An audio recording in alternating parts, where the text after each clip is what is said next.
अभी समय है तुम लोगों के पास में। परमात्मा ने बहुत बड़ी मेहर कर रखी है संगत में। जो अच्छी आत्मा है उनके लिए परमात्मा ने एक ऑप्शन दे रखा है, साध संगति का। देखो ये काल भगवान का कितना भयंकर तांडव है। उस परम संत को देशद्रोह का मुकदमा लगवा के देश और दुनिया में उसको बदनाम करवा दिया ताकि कोई उसके सत्संग ही ना सुने।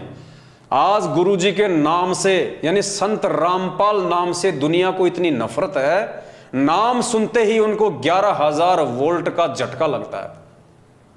इतना बदनाम करवा दिया काल भगवान ने अपनी साजिश के तहत कि कोई उसके विचार ना सुन ले, कोई उसके सत्संग ना सुन ले, क्योंकि काल को पता है कि इसके सत्संगों में दम है, इसके विचारों में दम है। और जिस व्यक्ति ने संत रामपाल जी के विचार सुन लिए, सत्संग सुन लिए, तो आत्मा तो परमात्मा की वो फड़क जाएगी और मेरे जाल से बाहर निकल जाएगी, भगवान की शरण में आ जाएगी, मेरा निवाड़ा मेरे मुख से निकल जाएगा। तो पुण्यात्माओं, इंटरनेशनल स्तर पे यानी सामाजिक स्तर पे तो उसने परमात्मा को बदनाम करवा के और साइड में कर दिया, देशद्रोह का मुकदमा लगवा के। अब संगत में कोई ना समझ ले वास्तव में परमात्मा के सत्संगों को, परमात्मा के सत्संगों के सार को, इन शब्दों के सार को, गूढ़ रहस्यों को जो गुरु जी को परमात्मा साबित करते हैं, इस दास को उसने गुरुद्रोही घोषित करवा दिया। और आज इस पवन दास का नाम संगत में उतना ही बदनाम है, लोग उतनी ही नफरत करते हैं संगत वाले इस पवन दास नाम से, जितनी जगत वाले संत रामपाल नाम से नफरत करते हैं। उन पे देशद्रोह का मुकदमा, मेरे ऊपर गुरुद्रोही का तमगा। लोग उनके सत्संग तक नहीं सुनते, इतनी नफरत करते हैं। संगत वाले मेरे वीडियो तक देखने से डरते हैं, इतनी नफरत करते हैं। ये काल भगवान का भयंकर षड्यंत्र है। और जिस जिस आत्मा ने षड्यंत्र को समझ लिया, इस जाल को तोड़ दिया, पुण्यात्माओं, उसी का मोक्ष संभव है। ये बहुत भयंकर साजिश है काल भगवान की। तुम्हें बाद में पता चलेगा, जरूर पता चलेगा, यदि तुम जीवित रहे तो। अगर जीवित रहे तो तुम्हें इस हकीकत का भी पता चलेगा, यह सच्चाई भी सामने आएगी। लेकिन उस समय फायदा कुछ नहीं होगा, उस समय 0/0 फायदा। फायदा आज है अगर समझ जाओ तो, बाद में तो सिवाय पश्चाताप के आंसू बहाने के कुछ भी शेष नहीं रहेगा। इसलिए दास की विनती है, मैं तुम्हारा दुश्मन नहीं हूं भाई, मैं तुम्हारा भाई हूं। मैंने कभी भी तुम्हारा बुरा नहीं सोचा है, ना सोचूंगा, ना सोच सकता, क्योंकि ये परमात्मा की मर्यादाओं में है। एक शत्रु एक मित्र है, भूल पड़ी रे प्राण, यम की नगरी जाएगा शब्द हमारा मान। तो मैं परमात्मा को दुखी नहीं करना चाहता, मैं आप लोगों की दुर्भावनाओं का शिकार नहीं होना चाहता। जबरदस्ती यदि आप मुझे अपनी दुर्भावनाओं का शिकार बनाओ तो इसमें मेरा कोई दोष नहीं है, ना मुझे कोई हानि हो सकती है। इसलिए मेरी आप सभी भाई बहनों से हाथ जोड़ के विनती है, आप जितने भी सतलोक आश्रम मैनेजमेंट हरियाणा के पीछे चल रहे हैं, पुण्यात्माओं आंखें खोलो। और परमात्मा कहते हैं, कहे कबीर सोए जन मेरा, जो नीर खीर का करे निबेरा। गुरुदेव कहते हैं, मेरा असली भगत वो है जो सही और गलत दोनों में से सही की पहचान कर लेगा। तो पुण्यात्माओं, तुम्हारे को तो सही देखने भी नहीं दिया जा रहा, सही बात को तो तुम्हारे हाथ भी नहीं लगने दिए जा रहे। तुम मैनेजमेंट की भी सुनो, इस पवन दास की वीडियो भी देखो और फिर निर्णय करो। वो होता है जज, वो होता है असली भगत। जब तुम्हारे सामने दूसरे पक्ष को रखने नहीं दिया जा रहा, तुम्हारे सामने दूसरे पक्ष को लाने नहीं दिया जा रहा, उससे पहले तुम्हें डरा दिया जाता है कि तुम्हारा नाम खंड हो जाएगा, तुम्हारा नाम खंड हो जाएगा, तो एक पक्ष को देख के तुम निर्णय क्या करोगे? अरे कोर्ट में जो जज बैठता है, जब तक उसके सामने दोनों पक्षों को नहीं रखा जाएगा, दोनों पक्ष के वकील अपनी अपनी दलीलें पेश नहीं करेंगे, तब तक वो जज क्या निर्णय करेगा कि क्या सही है और क्या गलत है। तो पुण्यात्माओं, तुम्हारे सामने तो केवल एक पक्ष एक जो है वो खड़ा किया जा रहा है। पीले पर्चे, गुरु जी का आदेश, डर भय कि दूसरे पक्ष को देख लिया, साध संगत के वीडियो देख लिए, पवन दास के वीडियो देख लिए तो नाम खंड हो जाएगा, परमात्मा से दूर हो जाओगे।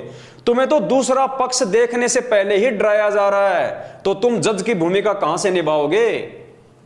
परमात्मा के वचन क्या कह रहे हैं, तुम्हारे से क्या करवाया जा रहा है? और खुद ये परमात्मा अगर दुनिया भर के नकली संतों के ऑडियो वीडियो सत्संग हमें ना दिखाता, ये दुनिया भर के शास्त्र हमारे को ना दिखाता, तो हम भी तो पहले किसी न किसी गुरु की शरण में थे। हम कैसे वहां से छूट के आते अगर हमें दूसरा पक्ष ना दिखाया जाता सतगुरुदेव के द्वारा? तो पुण्यात्माओं, जब तक तुम ये पवन दास वाला पक्ष, ये सात संगति वाले वीडियो नहीं देखोगे, तुम जिंदगी में भगत नहीं बन सकते, तुम जिंदगी में सत्य और असत्य का निबेरा नहीं कर सकते। पुण्यात्माओं, ये महाभारत के बाद आपने जो भविष्यवाणियां पढ़ी है ना कि महाभारत के बाद एक और महाभारत होगा, ये है वो असली महाभारत। सतगुरु रामपाल जी भगवान की संगत में ये है वो असली महाभारत, सतसेवक वर्सेस मैनेजमेंट। और इस महाभारत में जिस जिस व्यक्ति ने भीष्म, कर्ण और द्रोणाचार्य की भूमिका निभाई, उसका बक्कल उतरेगा, बक्कल आए दिन उतर रहा है। और जिसने इसमें धर्म युद्ध में विदुर की भूमिका निभाई, परमात्मा उसकी रक्षा करेगा। तो ये निर्णय आप लोगों के ऊपर है। मैं तो 7 साल से भोंक ही रहा हूं, आगे भी भोंकता रहूंगा जब तक परमात्मा का आदेश होगा। और आप सभी भाई बहनों से हाथ जोड़ के पुनः निवेदन करता हूं, पुण्यात्माओं, छोटा भाई समझ के, अरे चलो ये सोच लो मेरे वीडियो देखने से तुम्हारा नाम खंड होता है, अरे तो नाम तो तुम फिर भी शुद्ध करवा लेना, वैसे भी तो महीने में एक बार तो तुम शुद्ध करवाते ही हो। ये तो है नहीं कि तुम मर्यादा में हो, मर्यादा तो सबकी टूटी हुई है। फिर भी तुम्हें लगता है कि तुम युधिष्ठिर हो, तुम धर्मपुत्र हो, तुमसे कोई मर्यादा नहीं टूटती है, तुम बिल्कुल अखंड हो। तो भाई दास की विनती है, एक बार तो नाम खंड कर लो, देख लो इस दास के वीडियो, उसके बाद में नाम शुद्ध करवा लेना। व्यवस्था तो है ही नाम शुद्ध करवाने की, ऐसा तो है नहीं कि व्यवस्था नहीं है। जगह जगह इन्होंने गली गली में नाम शुद्ध करने की व्यवस्था कर रखी है। आराम से जाना, और तुम्हें लगे कि पवनदास के वीडियो में कोई दम नहीं है, कोई सच्चाई नहीं है, हमारे मतलब की कोई चीज नहीं है, तो जाके अपना नाम शुद्ध करवा लेना। और वैसे भी नाम शुद्ध करवाने की जरूरत नहीं है। परमात्मा कहते हैं जब तक दोनों पक्षों की देखोगे नहीं, जब तक सही और गलत को देखोगे नहीं, तो मालूम कैसे पड़ेगा। तो मात्र सही और गलत को देखने से नामखंड नहीं होता।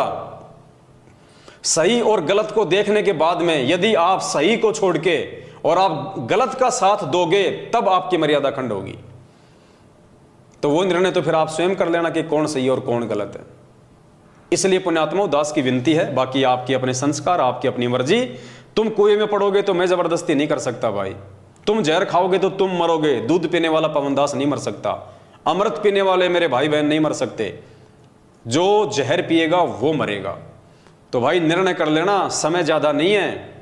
तुम लोग मैनेजमेंट के साथ मिलकर जहर पी रहे हो या साध संगतियों में आके अमृत पान कर रहे हो। बस दास की इतनी सी विनती है। बाकी आप सभी लोग समझदार हैं, ये कलयुग की बिचली पीढ़ी है। गोबर कोई नहीं खाता, सब लोग अनाज खाते हैं, इतनी बुद्धि सब रखते हैं।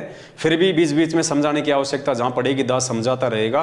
बस आज के लिए इतना, फिर परमात्मा दया करेंगे, फिर आप सभी भाई बहनों के सामने एक नई जानकारी, एक नया वीडियो लेके आएंगे। तब तक के लिए दास को दीजिए आज्ञा। बंदी छोड़ सतगुरु रामपाल जी भगवान की जय हो। सत साहिब।